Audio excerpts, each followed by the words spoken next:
the nicest reining horses in the Northwest for sure.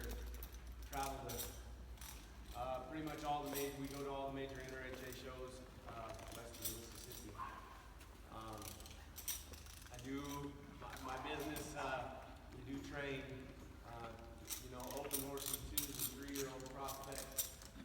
But a lot of our business is coaching non-pros, training non-pro horses, and helping amateurs and non-pros show their horses. So we're in a little bit of a tough deal because we're only a one-day clinic. Now, most of your horses, I know most of the things. I have a pretty good idea of what I want to work on. I've spoken with some of these that I don't know and what we want to work on there. So with only one day to work on, it's going to be obviously going to be hard to cover everything. Okay, and so I want to touch on some major things that I saw yesterday in the schooling show, and also touch on some major parts of my training program. But also want to let you guys know, if you have a major issue, you have something. I'm not saying a major issue as far as bucking and run up. If that's the case, we can fix that. But something that you are here that you would really like to walk away from here knowing more about, please tell me. Please tell me, because I want to make sure that we are able to work on some of your individual problems as well. Okay. With that said, I jumped on this horse this morning because I helped Abby out on him a little bit yesterday, and wanted to show you guys the foundation of my training program. So somewhere along the lines in the sport of reining, some people have lost focus on the fact that a reining horse is supposed to rein. It's supposed to steer. We've gotten very consumed with this idea of a horse traveling in a certain manner, having this really round appearance. We've become consumed with having our horses padded, where they just run large, fast, and small, slow, and they're not guided at all. I get a little preachy, but I grew up on a ranch, and I want my horses to be functional. I want them to be functional. At our place, we'll take the nicest horse, the most expensive show horse in the barn. If we need to go move cows, we'll go move cows. We want a very functional, very practical horse first. And then we take that practicality and we guide our horses around a reining pattern. Okay? We don't just go in there and say, okay, 2 large, fast, 1 small, slow. Okay? We want to guide our horses around a reining pattern. And in my opinion, that's what allows these horses to stay more sound mentally and physically, to where they're not just made into a machine. Even though a lot of the things that I'm going to talk to you guys about today sounds very machine-like, that's what we're trying to create in our animals. I never get away from that. I try very hard not to ever get away from that practicality. Okay, a useful horse first. And so, the biggest thing that most people always come to me with on their reining horses is they say, okay, well, I don't understand something. You tell me you want to show your reining horses on a loose rein, one-handed, and steer them, and you want them to go around with this really low neck, really round appearance. They say, well, when I ride my horse, if I'm pulling on him, he's round. And as soon as I put my hand on his head, it comes right back up. So how am I supposed to put those two pieces together to create what you guys are telling me you want to do? So what I've developed, or what my foundation of my training program, I call it a lollipop exercise. Okay, lollipop has a round end and a stick, right? And so what we want to do is we want to teach these horses to guide with this lollipop idea. So I take old Blue here and start riding around the green. What I'm going to do is I'm going to start just asking him questions. I'm going to ask him, okay, Blue, if I asked you to steer around in to the left, what would you do? What I focus on is how he responds to that question. Okay? What he should do, he should be able to make that move without changing his frame or his cadence. Okay? So, got a round in. I worked on my lollipop exercise. It's a question and answer scenario. Okay? Right now I've got 3 questions I can ask him. I can ask him, if I asked you to steer to the left, what would you do? If I asked you to steer to the right, what would you do? You guys notice he keeps that same cadence? Same frame. Ask for the right again. Turning loose. Now I can ask for the stick. And all the stick is coming straight back into my pocket. So I come here, pick up, say if I asked you to do this, what would you do? Okay? One of the probably my biggest goal in life anymore is to get people to quit picking on their horses. Okay? I don't do that at all. You guys are all guilty of it. and to be fair, so am I.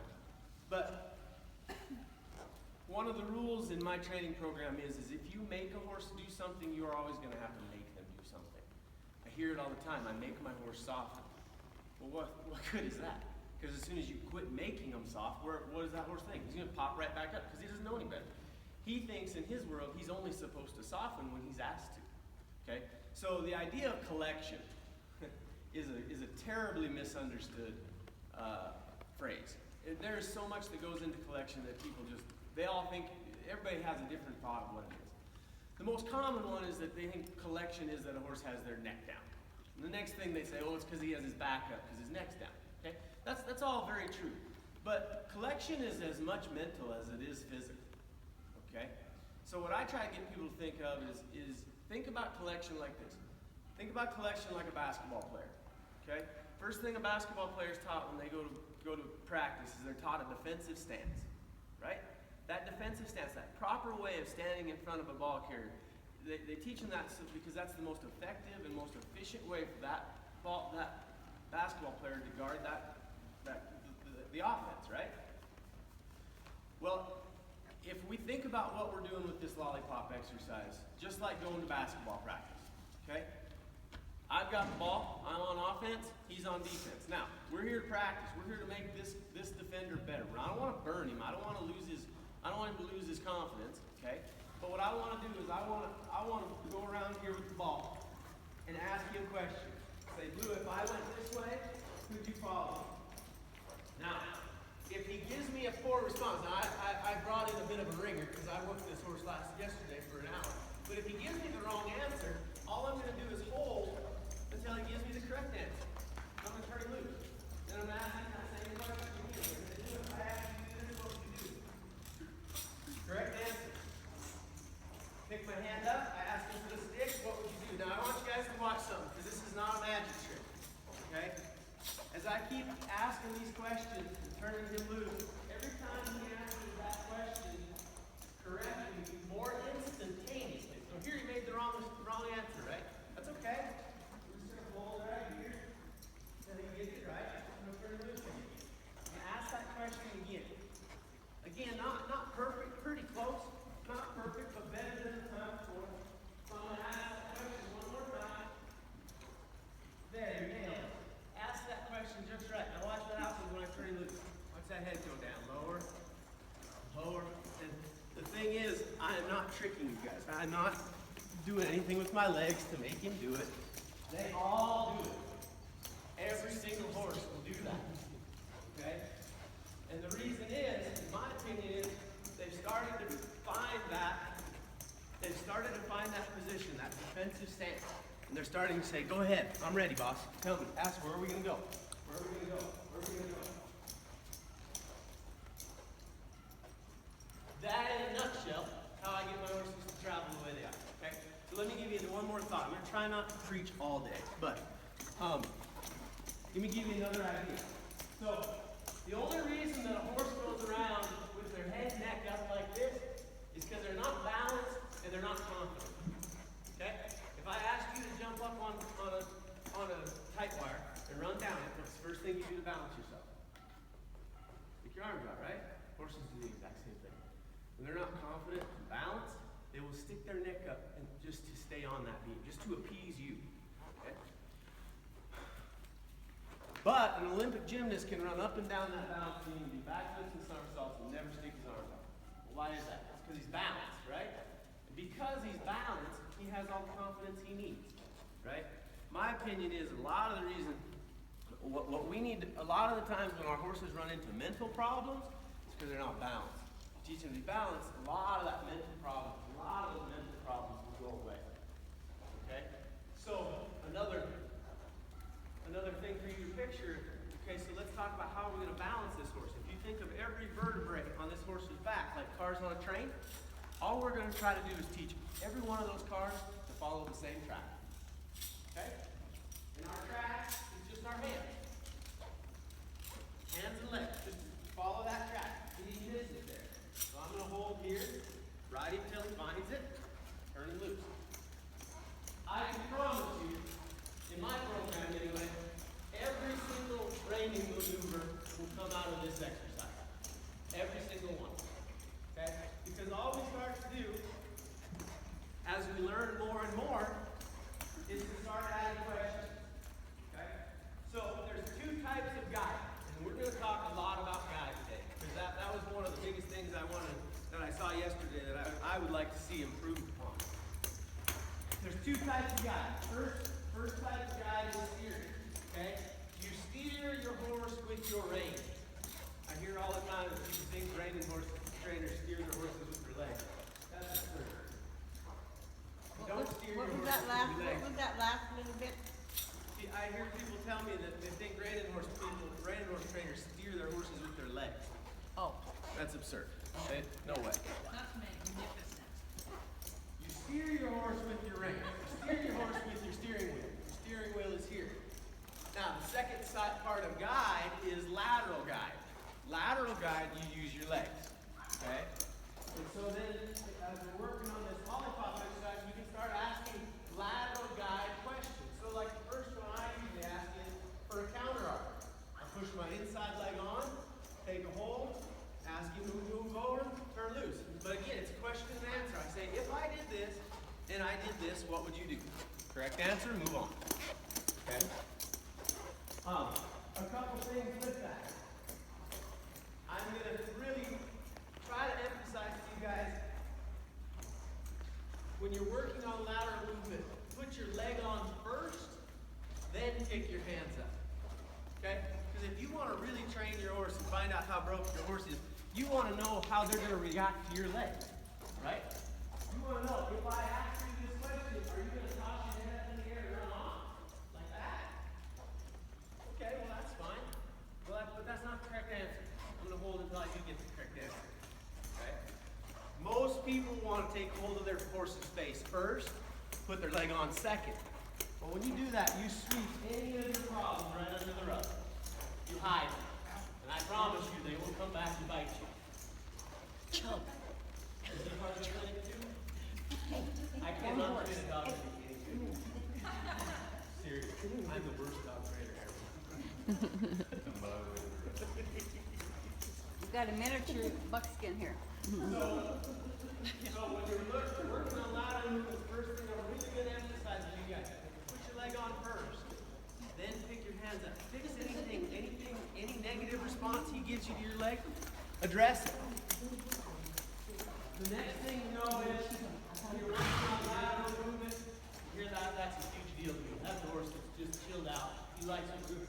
He's going there because he wants to go there, not because he's being made to go there. Okay? The next thing to know about lateral movement is, it is more important that a horse move up off of your leg than it is that they move away from your leg. So when I put my leg on him, if some of you don't have a lot of lateral movement, that's okay. What I'm looking for first is if I put my leg on them, I want them to be soft first. I want them to be soft in the pole and the wither first, because that means their back is up. That means their back is picked up off of my leg. That has to be first. Once they can do that, then I hold that question until I not only have them soft, but also have them moving to the side. Okay? What I know I've given you guys a lot, but with all that, does that concept kind of make sense to you? Okay? Yes, sir. So what I'd like to do, I don't want all of you going at one time because we'll have it attached to you. Let's do up to you guys here. Let's go out, let's just warm our horses up. So this exercise I do every single day on every single horse. I wanna check my steering. So you guys spread out, use the whole pen. Tom, you hang out here. And what I'd like to see you guys do is start going through this a little bit. Start practicing this idea. Start with just 3 questions. 3 questions.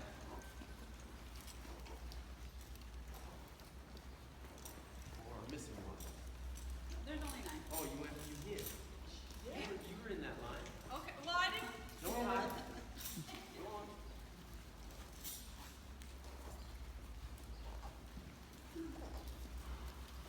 I'm just gonna hang out on it for one more second. Think about that question and answer. What that means then is your hands cannot linger. Your hands cannot linger there. Your hands are either down on their neck or your hands are up asking the question. While you guys are working, I'm going to keep preaching a little bit. So, when you use your hands, if you're riding two-handed, always be preparing your horse to be one-handed. Always be preparing your horse to be one-handed, no matter how green they are.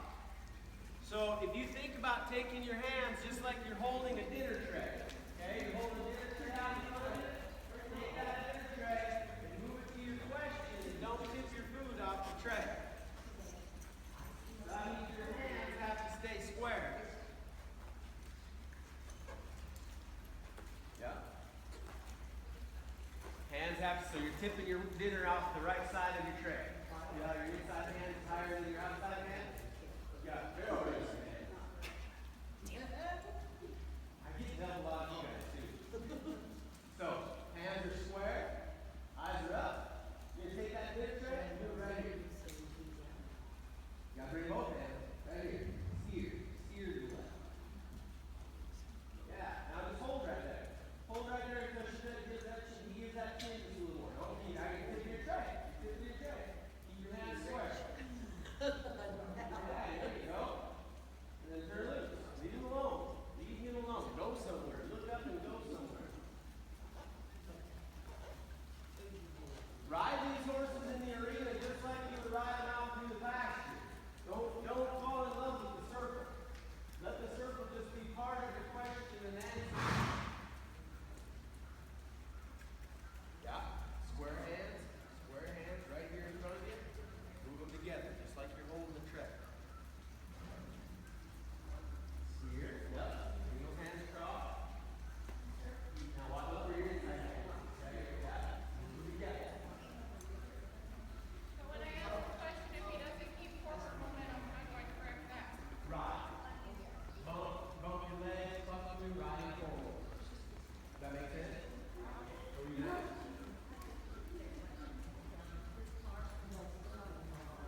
Would you mind?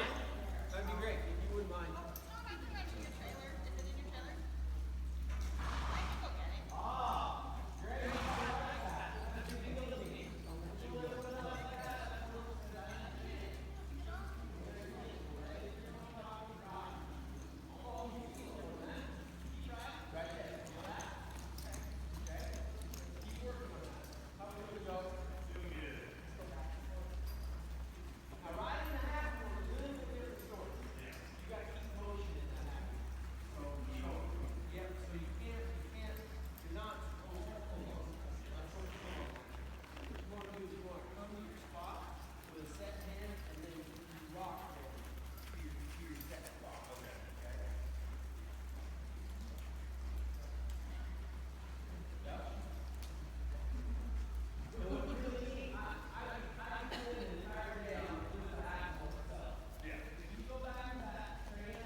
I bet Obey's happy to see me, huh? Let's see how you're doing. Yep. That's for that turn. Now what I'd like to see her do, bring that chin just a little bit more. Pull just a little bit more into your coat pocket and hold. And actually, you just hang on as well. Just set it over by my desk chair. Okay. I'm going to use it as a demonstration for a second. A little more outside rein too, though. Bring your hands together. Good. All right. Hey, I want you guys to stop for a second. I want to point one thing out, and then we're going to keep going. So another, like a lot of you guys that are on greener horses that maybe aren't finished one-handed, that is totally fine. When you are riding two-handed, always, from the beginning, from the first ride you put on the pole, always be working towards being one-handed. You cannot wake up one day and say, well, today my horse is 5 years old, I'm going to teach you neck. It doesn't work like that. Okay? Our habits create their habits. Alright? One of the biggest misunderstandings for training horses is everybody wants to read those 30-day wonder magazines and talk about teaching a horse to follow a nose off of a direct rein. Right? When you steer a horse, you steer their shoulders. You do not steer their nose. Okay? Primary steering comes from a horse's shoulders. When you ask a horse to steer to the right, you want their shoulders to go to the right. Secondary steering is that they look where they're going while they do it. Okay? So some of the best primary steers in our business are head horses. They go out there and rope that steer, and them suckers duck left. Right? But if you watch them, the bad head horses, they're looking off the wrong direction while they do it. Same goes for a lot of people, a lot of colts.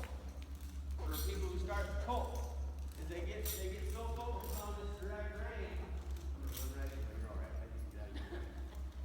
They get these horses looking to the right, but he's looking to the right, but where's he going? He's going that way. Okay?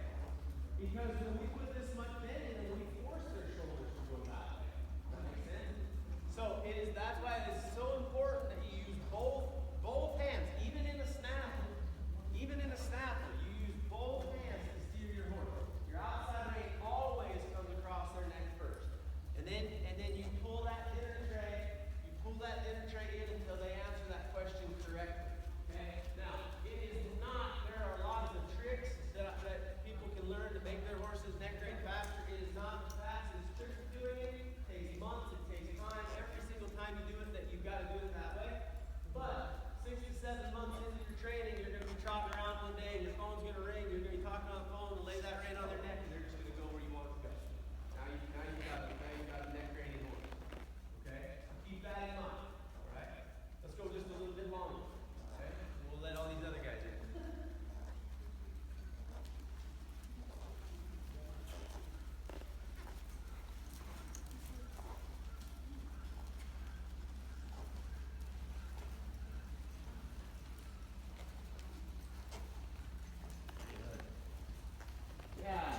job.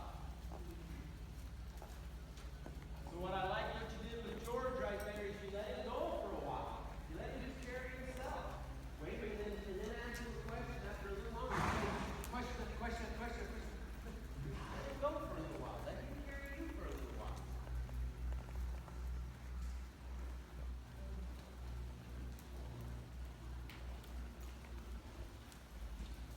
Now don't linger. Let those hands go down. If your hands are up, you're asking a question. If your hands are down, they're on their own. Their job is to carry you.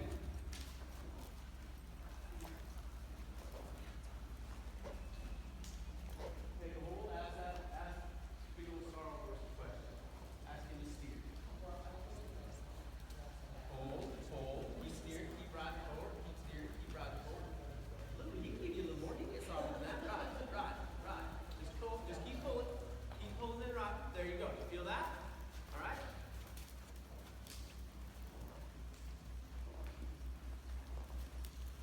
There you go, George. Good. Now, if you start letting him go a little bit more in between questions, old George will start to drop his neck and get really nice. Right on cue. I like it when they do it. Right when I say it. Yeah, really nice. Right forward. Up. Go on the trot.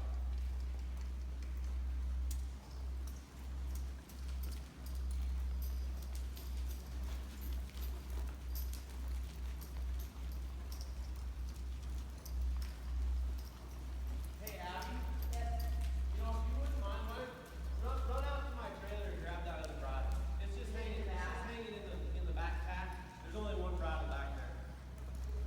Let's see your baby.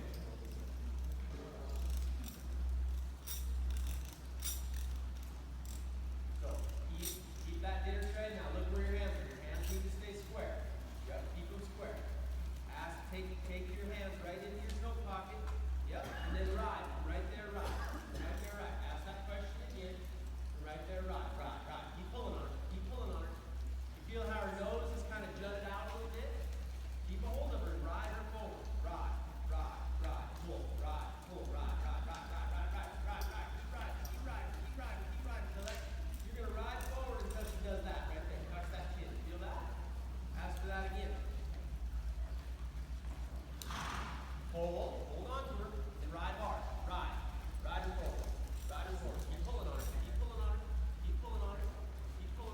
Ride. You get a little more. Keep riding. Release right there. There we go. Now watch. I try to let her rest a little bit. She's not incredibly sound. She's a little off on her left arm.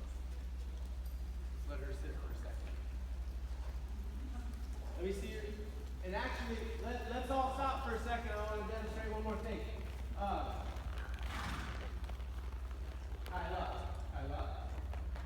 Okay. Kyla, I want you to come out here in the middle for a second. I want you to show these guys something. So, you guys are noticing these two horses, we were setting their hands, and when we'd steer, they'd steer really well. They'd kind of steer with their nose poked out here. And you notice I didn't have you do anything with your hands. I had you actually drive them forward until they got soft. Well, why did that work?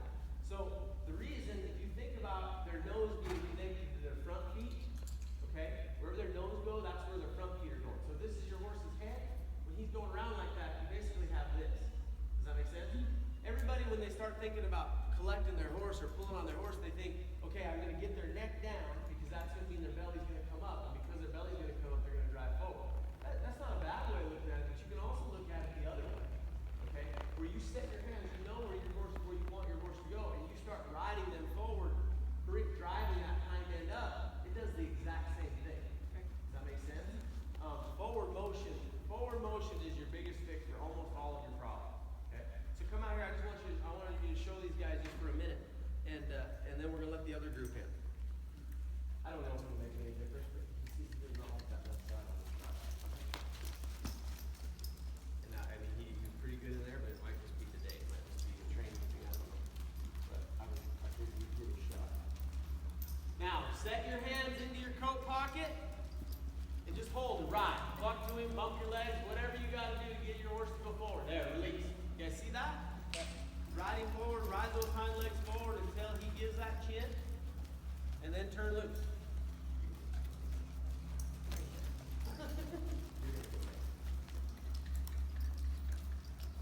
Yeah, good. Ready to go forward. Yep, ask that question again. Hold. Ride, cluck bump, whatever you gotta do. Keep going till he's right there. Now, come straight out here and ask for the stick. Come straight back and ask for the stick. Ride, release, perfect. You can stop right there. So that leads me just to my last thing that I want you guys to ponder on, okay?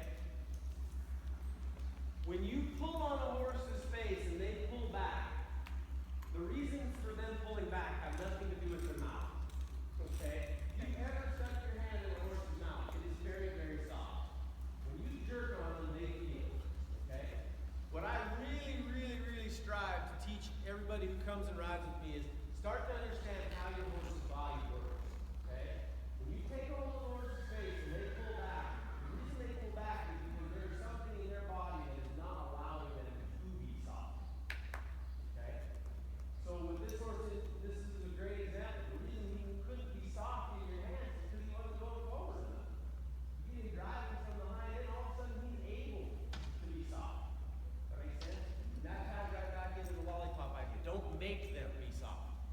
Ask them a question. If they're not soft, let's figure out why they're not soft. Let's figure out what body part's not working to allow them to answer the question we're asking correctly. Okay? So let's pull these guys to the side. Let's let these other guys get in. Come on, Sandy.